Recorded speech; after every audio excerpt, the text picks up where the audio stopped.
Қайырлы күн, каналыма қош келдіңіздер. Бүгін сіздермен жүгері қосылып жасалатын көже дайындаймыз. Бұл әрі тамақ, әрі сусын болып санала береді.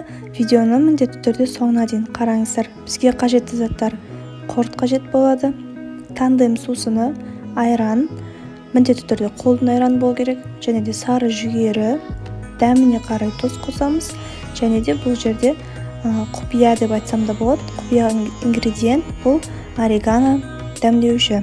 Міндетті түрде қосып жасап көріңіздер, өте дәмді болады. Алдымен тазартып жуылған жүгерімізді қазанда салып қайнатып аламыз. Кемінде 1,5-2 сағат қайнау керек. Жүгерілеріміз жарылып жұмсаруы қажет.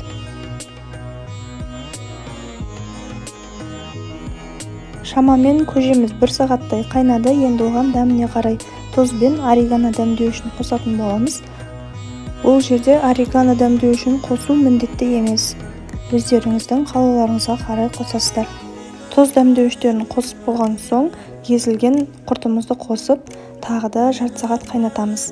Жарты сағат қайнатып болған соң, көжемізді суытып, оның үстінен айранымызды құямыз.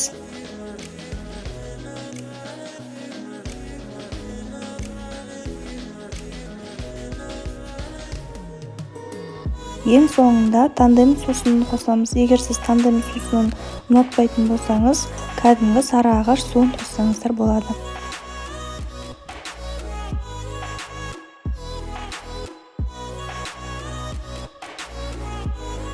Дәміне қарай тұзын қосып, көжеміз толықтай суы үшін тоңазытқышқа салып қоямыз.